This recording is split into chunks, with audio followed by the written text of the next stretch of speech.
नमस्कार श्रोते हो, स्वागत आहे तुमचं सफर कथा विश्वाची विदर्शना या यूट्यूब चॅनलवर. आपण आहोत पु ल देशपांडे यांच्यासोबत बंगालच्या शांतिनिकेतनात. श्रीनिकेतनात मी आणि सलील बराच वेळ भटकत होतो. सलीलचे वडील कालीमोहन बाबू यांचे ते कार्यक्षेत्र असल्यामुळे सलीलचे बालपण तिथेच गेले. तिथल्या अनेक आठवणी. सलील मला तिथे गुरुदेवांनी शेतीचे, हस्तोद्योगाचे, विणकामाचे कसे निरनिराळे प्रयोग केले यांच्या कथा सांगत होता. एका जपानी शेतीतज्ञाने सारी आयुष्य तेथेच घालवून बागा कशा फुलवल्या, एल्महर्स्ट साहेब कसे संपूर्ण बंगाली झाले होते, नाना कथा. शांतिनिकेतनसारखी इथेही दाट वृक्षराजी. गावाच्या तोंडाशीच एक सुंदर तलाव. आम्ही चालत चालत निघालो. छोट्या छोट्या घरांभोवती बागा होत्या. परसात भाजी होती. परसदारी केळ आणि आळू दिसले. ते घर मला परके वाटतच नाही. एका घरासमोर तर डेलियाचे अनंत प्रकार होते. रंगीबेरंगी नवीकोरी गोधडी पांघरावी तशी त्या घराने नाना रंगाची डेलिया आणि बोगनवेलींची फुले अंगावर पांघरली होती. मला शेती, ग्रामोद्योग वगैरे प्रकारात गती नसल्यामुळे आम्ही कलाकुसरीच्या वस्तू पाहायला हस्तव्यवसाय केंद्रात गेलो. तिथले कर्मचारी वर्तमानपत्र वाचणे, गप्पा मारणे वगैरे व्यवसायात घडले होते. एकानेही टेकलेले बूड हलवले नाही. आता ते श्रीनिकेतनातले कर्मचारी नव्हते, सरकारी नोकर होते. दुकानातल्या वस्तूंविषयी जिथे त्यांना आपुलकीच नव्हती तिथे गिरायकाबद्दल का असावी. चामड्याच्या पिशव्या, कापड वगैरेवर एक खास शांतिनिकेतन कलेचा छाप आहे. आता त्यात नाविन्य राहिले नाही. त्या डिझाईनची भरपूर नक्कल झाली आहे. गावोगावी भडभुंजे असले तरी पंढरपूरहून येताना माणसे तिथले डाळे कुरमुरे आणतातच. म्हणूनच काही वस्तू विकत घ्यावा असा विचार आला. कोडगेपणाने त्या विक्रेत्याची नजर पकडून आम्ही भाव विचारित होतो. कुठून शिंच्या कटकटी येतात कोण जाणे असा चेहरा करून त्यातला प्रत्येकजण आमचा प्रश्न कानाबाहेर फेकत होता. त्या वस्तू कुणी विकत घ्याव्यात याविषयी त्या पगारी विक्रेत्यांपैकी एकालाही आस्था नव्हती. विक्रीवर त्याचा पगार खालीवर होणार नव्हता. शेवटी त्याने कंटाळून इथे वस्तू विक्रीला नाहीत असे त्यापुढे तेव्हा आता टाळा एवढे न जोडता सांगितले. मग कुठे मिळतील, दुकानात विचारा असे म्हणून त्याने आनंद बाजार पत्रिकेतल्या अग्रलेखात डोके घातले. मी माझ्या दंडाला चिमटा घेऊन पुण्यातल्या लक्ष्मी रोडवर नसल्याची खात्री करून घेतली. त्यानंतर मी सलीलचे आणि सलील माझे समाधान करीत होतो. गुरुदेवांचे एक वाक्य मला राहून राहून आठवते. अनेक वर्षापूर्वी त्यांनी अमेरिकेहून पाठवलेल्या पत्रात लिहिले होते, काही काळाने शांतिनिकेतनात सुदक्ष हिशेब बनविसांना प्राधान्य मिळेल आणि मग त्या संस्थेतून जागृत चिंता आणि प्रयत्न आणि शांतम शिवम अद्वैतम निर्वासित होतील. शांतिनिकेतन आणि श्रीनिकेतनातले ते प्राचीन वृक्ष वगळले तर अर्वाचीन कारभाऱ्यांनी गुरुदेवांची ही भविष्यवाणी खरी करायचा चंग बांधलेला अनेक वेळा माझ्या अनुभवाला आला. सलीलच्या परिचयाचे जुने लोक भेटत. सलील आपला राग किंवा निराशा व्यक्त करीत होता आणि ते देखील ऐ रकम चलबे असेच चालायचे म्हणत असत. हे असेच चालायचे, हे असेच चालायचे, सत्यमेव जयतेच्या ऐवजी हे असेच चालायचे, हेच आपले राष्ट्रीय बोधवाक्य का करत नाहीत. श्रीनिकेतनाच्या परिसरातून बाहेर पडताना भोवती फुललेले वृक्ष दिसत होते.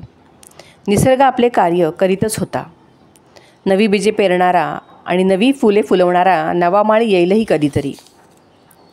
सुरूलच्या त्या एकेकाळच्या उजाड परिसरात रवींद्रनाथ ठाकूर नावाचा माळी येणार आहे हे तरी बाकी त्यापूर्वी कोणी केले होते. हिंडत हिंडत नाक्यावर आलो. एका गावठी हॉटेलपाशी गर्दी जमली होती. वैष्णव गायकांचा मेळावा गात होता. आम्हीही त्या गर्दीत घुसलो आणि श्रीनिकेतनातून बाहेर पडताना आलेले औदासिन्य त्या सूरलईच्या उसळत्या प्रवाहात बुडवून टाकले. बंगाली लोकांना ह्या वैष्णव गीतांचे विलक्षण वेळ. ही गर्दी जमली. हा हा म्हणता त्या गायकांच्या पदरात 5-10 रुपयांचा खुर्दा जमा झाला. हरिबोलचा गजर झाला. टोळी केंदुलेच्या दिशेला निघाली. पौष माघ हे जत्रेचे महिने. वैष्णवजन हरिनामाचा गजर करीत एका यात्रेच्या गावाहून दुसऱ्या जात्रेला जात असतात. केंदुली ही अष्टपदिकार जयदेवाचे गाव. अजय नदीच्या तीरावर जत्रा भरते. बंगालच्या चारी दिशातून बाऊल आणि इतर वैष्णव गायक जमतात. वैष्णवांचा मेळा दूरवर गेला. तेवढ्यात ढोल नगाऱ्यांचा नाद ऐकू आला आणि लाल निशाणे घेतलेली भली मोठी मिरवणूक दिसायला लागली. सावंतळ्याची मिरवणूक होती. लाल निशाण फडकत होते. काहीतरी चोलबेना चोलबेना, चालणार नाही चालणार नाही अशा घोषणा चालल्या होत्या. मिरवणुकीतल्या माणसांच्या हाती भाले, तीरकमठे, फरशा, तलवारी अशी शस्त्रेही होती. नुकत्याच ऐकलेल्या हरिबोलवरून इन्किलाब जिंदाबादचा उतारा होता. असली सशस्त्र मिरवणूक मी प्रथमच पाहत होतो. हॉटेलवाल्याला माझ्या चेहऱ्यावरची भीती दिसली असावी. तो म्हणाला, काही नाही बाबू, आता हे असंच चालायचं. श्रीनिकेतनातला सुस्तपणा पाहून राग व्यक्त केला तर तिथल्या लोकांची प्रतिक्रिया, हे असंच चालायचं. इथे शस्त्रधाऱ्यांची मिरवणूक रस्त्यातून आग ओकीत चालली तरी हे असंच चालायचं. मनात म्हटले, वा, काय देश आहे माझा. काहीही हो, हे असंच चालायचं म्हटले की संपले. तथास्तू म्हणायचे आणि दिवस ढकलायचा. मग कानावर हरिनाम पडो की व्हिएटनामच्या घोषणा पडोत. अधूनमधून ही बंगाली खेड्यातून भटकाभटकी, तिथल्या हॉटेलांची परिस्थिती पाहणे, धुळीत बसून वैष्णवांची गाणी ऐकणे वगैरे लीला चालू असल्या तर मुख्य काम बंगाली भाषा शिकणे हे असल्यामुळे लक्ष मात्र बंगाली भाषेच्या लकबी पाहणे, हळूच एखादे बंगाली वाक्य मनात रचून फेकणे हेच होते. रोज शिकवणीच्या मास्तरांबरोबर बसणे होतेच. एकेकाळी शिकवणीचा मास्तर ह्या भूमिकेत काही वर्षे मी काढली आहेत. शिकणाऱ्या विद्यार्थ्या इतका देखील शिकवणीत मला उत्साह नसे. एका विद्यार्थ्याला घेऊन तासभर शिकवीत बसणे ही एक दिव्य साधना आहे असे माझे मत आहे. विशेषतः प्राथमिक विद्यार्थ्यांना वर्गाच्या वर्ग शिकवणे त्या मानाने सोपे. मी संगीतसुद्धा गुरुपाशी एकटा बसून शिकलो नाही.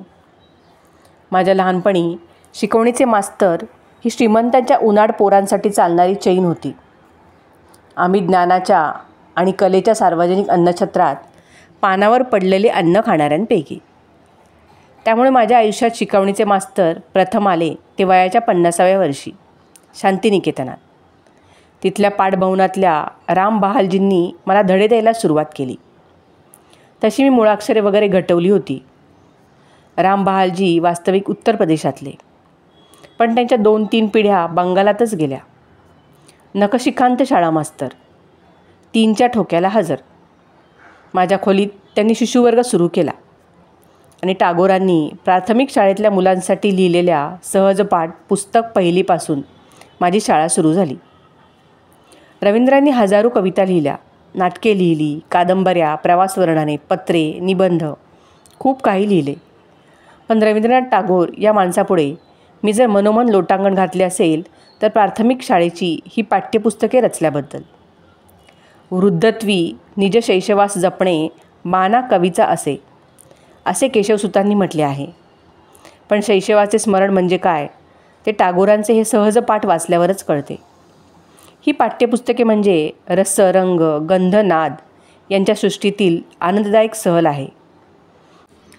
बंगाल्यांच्या गेल्या 4 पिढ्या ह्या पाठ्यपुस्तकातून शिकत आहेत. आज देखील सरकार कुठल्याही पक्षाचे असो, पाठ्यपुस्तके गुरुदेवांचीच. आपल्याकडे अरुण वाचन लिहून आचार्य अत्र्यांनी फार मोठे उपकार करून ठेवले आहेत. अत्रे हे खरे आचार्य त्या पाठ्यपुस्तकांचे निर्माते म्हणून. सहजपाठ ही टागोरांची बंगालला सर्वात मोठी देणगी. तत्पूर्वी ईश्वरचंद विद्यासागरांनी लिहिलेली अंकलिपी होती. ती आपल्या काका उठा दार उघडा छापच होती. इतकेच नव्हे तर खोटे कधी बोलू नये, चोरी कधी करू नये आणि शाळेशी जाताना मुलांनी वाटेत तमाशा पाहत थांबू नये. हा मराठीतून आम्हाला पाजण्यात आलेला डोस त्यावेळी बंगाल्यांनाही प्यावा लागला होता. टागोरांनीही तीच अंकलिपी शिकावी लागली होती. ढग, पाऊस, फुलपाखरे, खेळ, नदी, चांदण्या, पाखरे यांची काही स्वप्नसृष्टी असते याची तत्कालीन शाळा खात्याला दखल नव्हती. बालवयातील ती जखम टागोर विसरले नव्हते. शैशव कुरतडणारी ती पाठ्यपुस्तके, उपदेशाचे एरंडेल पाजणारी, सारखे अमुक करू नकोस हे सांगणारी. गुरुदेवांनी ही नवी पाठ्यपुस्तके लिहून प्राथमिक शिक्षणात अभूतपूर्व क्रांती केली. उगीचच थोरांची चरित्रे, राष्ट्रप्रेम, सदाचार वगैरे न पेलणाऱ्या भानगडीच ठेवल्या नाहीत. पोरांना अद्भुतातच नेले असे नाही, पण त्यांच्या बालसृष्टीतले त्यांचे मैतर कोण हे नीट पाहिले. एक एक धडा म्हणजे सुंदर शब्दचित्र आहे. त्यांना कधी छंद लयींचे पैंजण बांधून नाचायला लावले आहे, कधी रंगांचा साक्षात्कार घडवला आहे. भोवतालचे जग पाहायला, ऐकायला आणि आपण काही शिकतो आहोत असे न वाटता शिकायला लावणारे ते धडे. बंगालातल्या सर्व प्राथमिक शाळेतल्या मुलांना ही पुस्तके सरकारतर्फे फुकट देतात. ही पुस्तके सजवायला गुरुदेवांच्या जोडीला नंदलाल बोसांसारख्या असामान्य चित्रकार आपला कुंचला घेऊन बसला होता. टागोरांच्या धड्यांशी नंदलाल बाबूंच्या चित्रांनी जुगलबंदी केली होती. शांतिनिकेतनातल्या वास्तव्यात या सहज पाठांनी माझे हरवलेले बालपण मला परत आणून दिले. ज्याला म्हणून बंगाली शिकायचे असेल त्याने सहज पाठाचे हे 4 भाग पुन्हा पुन्हा वाचावे. बंगाली भाषेच्या अंगाखांद्यावर खेळल्यासारखे वाटेल. सहज पाठ हे गुरुदेवांचे बंगालवर महान उपकार आहेत. साधी मुळाक्षरेसुद्धा नंदलाल बाबूंचे सुंदर चित्र आणि गुरुदेवांचे बालगीत यांच्या संगतीत आली आहेत. अडगुळं मडगुळं या धर्तीची बंगालीत शेकडो बालगीते आहेत. एकतर या भाषेला छंद प्रासाचा सोसच आहे आणि बालगीतांची खरी गंमत यमक प्रासांचे खुळखुळे वाजवण्यातच असते. मी आ इ ई शिकताना ती बालगीते म्हणत होतो. बंगाली भाषा इंग्लिशसारखी स्पेलिंगचा उच्चार करीत लिहितात, कारण मुळाक्षरे लिहिणे आणि त्यांचे उच्चार यात फरक पडतो. त्यामुळे स श श यातला कुठला श लिहायचा हे तोंडाने म्हणत पोरे लिहितात. दंतव्य श की तालव्य श हे म्हणावे लागते, कारण स देखील शच असतो. य हा यजुर्वेदांसारखा ज होतो. त्यामुळे यशवंतराव हे जोशोबोंतराय होतात. पुन्हा व्हचा भ होत असल्यामुळे चव्हाणांचे चक्क चाभन, त्यातून क ख ग घचे को खो गो घो होतात ते उच्चारी. लेखी कच म्हणून कोका कोला हा ककाकला की कोका कोला हे म्हणत म्हणत कला काना का काला मात्रा को करीत लिहायचे. बरे, दरवेळी अचा ओ होईलच असे नाही. त्यामुळे कमलचे कोमोल झाले तरी कोमोलो होत नाही.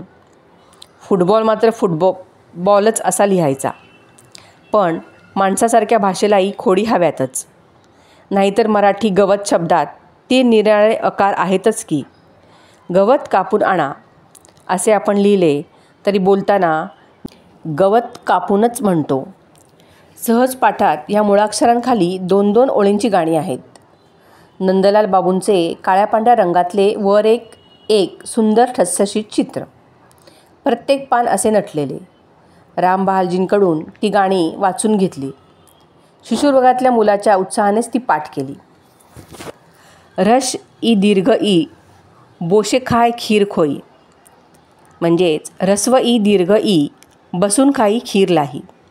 चो छो जो झो दोले दोले बोजा निये हाटे चोले, म्हणजे च छ ज झ डोले डोले बोजा घेऊन बाजारात चालले. अशी ही मजेदार बालगीते. त्यातली मुळाक्षरे मुलांचे खेळगडी होऊन येतात. ई ई खीरलाही खातात. ऊ ऊ कुत्रे होऊन भुंकतात. ए आई दही विकायला जातात. ओ आऊ दोघे भाऊ वहिनीला म्हणतात भात खाऊ. ह्या सहज पाठात जसजशी माझी प्रगती होत चालली तसतसा टागोरांचे मुलांचे कुतूहल वाढवण्याचे, त्यांच्या संवेदना अधिक तीव्र करण्याचे सामर्थ्य केवढे मोठे होते याचा प्रत्यय यायला लागला. कुठेही म्हणून उपदेशाचा स्पर्श नाही.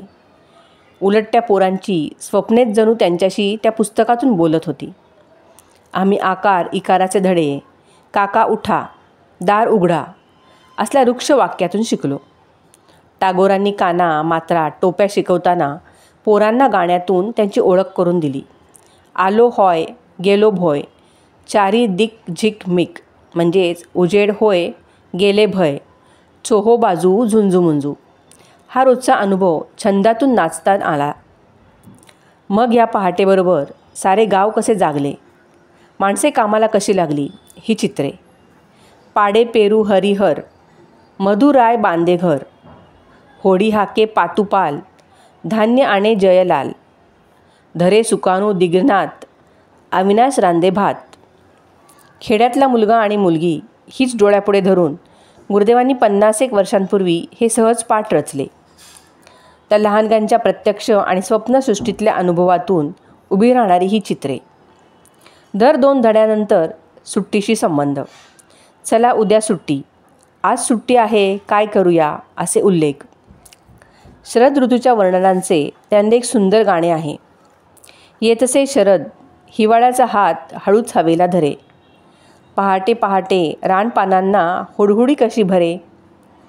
आवळे बाणाचा होतो थरकाप, मन लागे हुरू हुरू. सांगिते कोणीसे, झडतील पाने, हिवाळा होतात सुरू. हा झाला आपला माझा वेडावाकडा अनुवाद. मूळ बंगालीतले रवींद्रांचे शब्दनर्तन मराठीत आणणे माझ्या ताकदीपलीकडचे आहे. शरदाचे वर्णन इतक्या सुंदर तपशिलाने केले आहे की शरद ऋतू म्हटला की सगळ्या बंगाली स्त्री पुरुषांच्या मनापुढे बालवयात झालेला हा चित्रमय संस्कार उभा राहत असेल. फार सुंदर चित्रे. शेवंतीला कशा फुटती कळ्या, बहर ये तगरीला. मधुमालतेशी भुंगा ये गुंगत, दिसातून 2 वेळा. एका कवितेत अश्विनातल्या सोनेरी उन्हाचे वर्णन त्यांनी हे तर सुट्टीचे ऊन असे केले आहे. बंगालात दुर्गापूजेची मोठी सुट्टी. मुले भाद्रपदापासून या अश्विनाच्या सुट्टीची वाट पाहत असतात आणि म्हणूनच हा 4 दिशांना सोरे उधळत येणारा सूर्यपूजेच्या सुट्टीचे प्रकाशकिरणांनी चित्र काढतो. पूजेला लागणाऱ्या फुलांच्या फुलमनावर उगवतो. हा सूर्य पुजार दिनेर रोबी, पूजेच्या दिवसातला सूर्य.